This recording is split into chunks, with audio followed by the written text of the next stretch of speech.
Bonjour, c'est Cryptoly, j'espère que vous allez bien en ce jeudi 15 février 2024. On se retrouve aujourd'hui pour parler de ARB, la crypto de Arbitrum. Alors, comme d'habitude, on va découper cette vidéo en deux parties. Partie fondamentale, on va revenir sur ce qu'est Arbitrum, le rôle de l'ARB dans Arbitrum, ce qui se passe au niveau de l'actualité, les défauts, les bonus par rapport à Arbitrum, comment construire Arbitrum dans un écosystème où on va être dans l'interopérabilité, quel est le rôle de Arbitrum par rapport à Ethereum, plein de questions qu'on va répondre à travers cette vidéo, et ensuite on va se projeter sur le cours pour des prix d'achat et de vente sur du moyen terme, sur du long terme, et ça commence déjà par expliquer ce qu'est Arbitrum. Alors, oui, petite digression avant, je sais, j'ai pas traité les cryptos que vous avez demandé dans la vidéo de la quotidienne d'hier, mais c'est normal, j'attends juste que tous les votes soient faits, que je recompile tout, et ce sera à partir de demain que je commencerai à les intégrer dans le cycle habituel, mais je pense qu'il est important de parler d'Arbitrum aujourd'hui, parce que je n'ai pas fait de vidéo vraiment dédiée sur Arbitrum jusqu'à maintenant, et quand on parle vraiment de narratif de Layer 2, Arbitrum, tout autant que les autres, ont un rôle vraiment fort, et je pense qu'il est important de parler. Donc déjà, Arbitrum, qu'est-ce que c'est? C'est une Layer 2 d'Ethereum. Ça veut dire quoi? Ça veut dire que c'est une blockchain qui a pour vocation d'offrir de la scalabilité à Ethereum, d'utiliser Ethereum comme couche de sécurité, et à côté, d'offrir aux utilisateurs de la scalabilité. C'est ce qu'on appelle un roll-up, c'est-à-dire qu'on va prendre l'ensemble des transactions que l'on va valider de notre côté et qu'on va par la suite intégrer directement dans la blockchain Ethereum. Donc le but de Arbitrum, c'est d'offrir vraiment de la scalabilité. Et elle utilise une technologie qui s'appelle l'optimistic roll-up. Ça veut dire que pour fonctionner, elle considère que par défaut, toutes les demandes qui arrivent sont des demandes qui sont positives, d'où la notion d'optimistique, ça veut dire qu'il n'y a pas de tentative de fraude, et on a 7 jours pour pouvoir vérifier si oui ou non la transaction qui est demandée, elle est frauduleuse. Donc ça veut dire qu'on a 7 jours pour avoir une finalité de transaction. Alors c'est un des défauts, mais en même temps ça offre quand même une rapidité de première exécution, encore une fois la finalité n'étant que la clôture réelle de la transaction, mais on peut avoir une pré-finalité dans laquelle on a une transaction qui se clôture. C'est pour ça que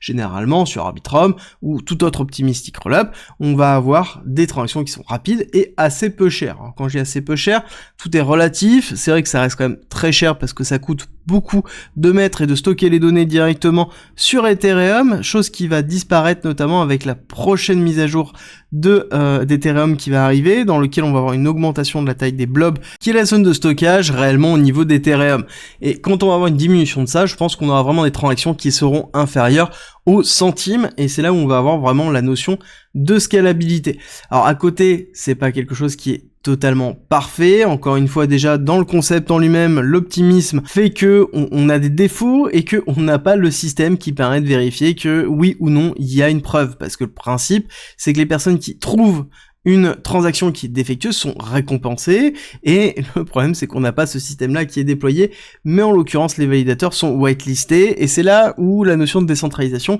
est très relative. Alors sans parler du séquenceur, je vais pas rentrer dans les détails, si ça vous intéresse dites-le moi en commentaire, je pourrais vous faire une vidéo beaucoup plus tech dessus, mais le séquenceur c'est ce qui permet, c'est le moteur réellement des roll-up, et c'est ce qui permet de pouvoir composer la notion du roll-up. Et le séquenceur à l'heure actuelle, ils sont hyper centralisés parce qu'il y en a pas beaucoup déjà de base, donc forcément ça veut dire que étant donné que ça coûte très cher, que c'est compliqué à mettre en place, il y en a assez peu, et donc forcément toutes les blockchains qui sont en roll-up à l'heure actuelle ont très peu de séquenceurs, voire même un seul, et donc du coup derrière ça rend la décentralisation très complexe, mais c'est le début. Encore une fois. Donc, on a un optimistic rollup qui fonctionne plutôt bien. Ok, il y a pas mal de défauts, on a compris. On sait qu'il y a les ZK rollup qui arrivent, qui sont plus performants et qui sont vraiment zero knowledge proof, dans lequel on va avoir une preuve mathématique où on n'est pas obligé d'attendre une finalité de 7 secondes qui vont arriver. On a parlé notamment de Stark dans la quotidienne de ce matin, qui va avoir le token qui sort.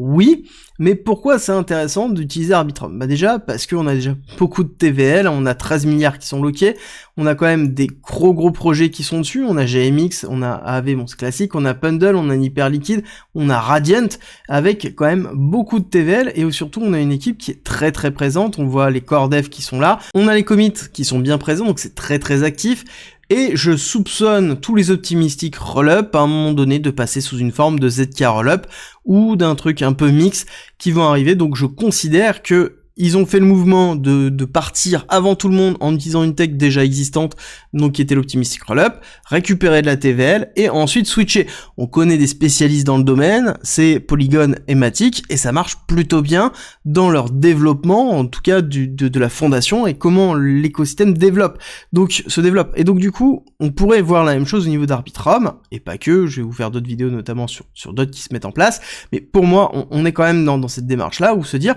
que oui, il y a un intérêt très fort au niveau d'Arbitrum, et surtout qui cannibalise énormément de TVL par rapport à son écosystème total. Au niveau du token en lui-même, on est sur une market cap diluée de 21 milliards, déjà relativement conséquent, avec derrière 1,2 milliard des tokens qui ont été libérés. On sait qu'on va avoir des unlocks qui vont arriver courant 2024-2025, ce qui est plutôt classique au niveau d'Arbitrum, au niveau de ce type de lancement que l'on pourrait avoir, mais bon, on est sur un projet qui est somme toute solide. Avant d'aller plus loin, je voudrais juste préciser deux petites choses, c'est que il reste encore Arbitrum Stylus qui permet d'intégrer du Rust, du C, du C++ directement dans le VM, donc c'est quelque chose qui est très important, qu'il va falloir surveiller pour l'interopérabilité de Arbitrum. Et deuxième point important, c'est qu'ils ont développé Orbit, qui est en fait l'écosystème dans lequel on peut créer des copies de Arbitrum et créer en fait un peu l'OP stack, mais version Arbitrum, donc qui est plutôt positif, qui permet de construire des blockchains et utiliser la stack Arbitrum et d'interfacer avec Arbitrum, même si ça on en parle assez peu,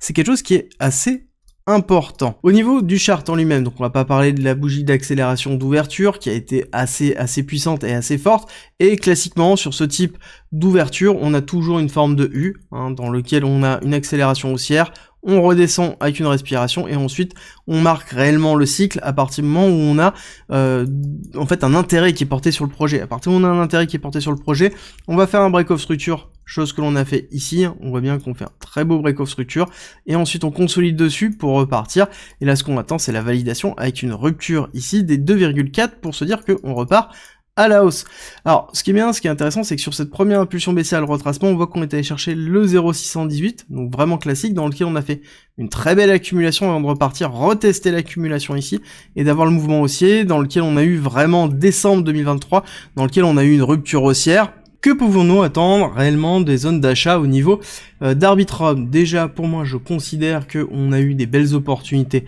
avant, mais on est toujours dans une phase de retest. Vous voyez bien qu'on n'a pas fait de rupture du plus haut de 2,4. On est certes déjà dans une market cap qui a 21 milliards, mais pour vous donner une représentation, lors du dernier bull run, on avait Solana qui était à 70 milliards, mais encore une fois, sans la phase d'expansion. D'accord? Donc on peut considérer qu'on va avoir une phase d'expansion qui va être de x2, x3, x4 par rapport aux différentes market cap qu'on a pu déjà avoir. Donc on pourra avoir une très belle perspective d'évolution. D'autre part, si on considère qu'on est dans une phase d'accélération haussière, on pourrait déjà aller chercher, hop, il suffit simplement de prendre le Fibonacci, de prendre le retracement, de faire ce mouvement baissier sur ce mouvement haussier et aller chercher des targets comme par exemple le 2,618, le 3,618 avec un ARB dans les alentours des 7 $. Ça c'est sûr quelque chose qui est très conservateur. On pourrait très bien aller prendre là le niveau de lancement, de ARB, hop, on se positionne directement au prix de lancement, et là on voit déjà le 1,618 qui est dans les alentours de 3,8 $,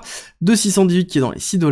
3,618 qui est dans les alentours de 8 $, et je pense qu'on pourrait même voir un ARB assez facilement frôler les 10 $ et retourner à son ATH, voire même faire une rupture de son ATH avec une envolée, parce que si on est vraiment dans un cycle très haussier avec derrière une valorisation porté autour des layers 2 et que c'est le narratif qui est poussé comme on a connu le narratif lors du dernier cycle des layers 1, bah à ce moment-là, on aura forcément une hyper valorisation de toutes les layers 2 et surtout si on se retrouve sur un Arbitrum qui passe sur un mix Opti et ZK, à ce moment-là, on aura quelque chose qui sera relativement fort. Encore une fois, c'est de l'hyper spéculativité, on pense quelque chose, ce n'est pas encore validé, on est dans la réflexion de l'évolution que l'on pourrait avoir. On est déjà sur une market cap qui est adopté, dans lequel on a un écosystème, faut plus le voir de ce style-là et pas aller chercher des gros multiples sur ce type d'actifs-là. C'est plus une forme de sécurité pour suivre le bull run. J'espère que cette vidéo vous a plu, si c'est le cas, n'oubliez pas de me laisser un like et un commentaire, ça me fait toujours très plaisir,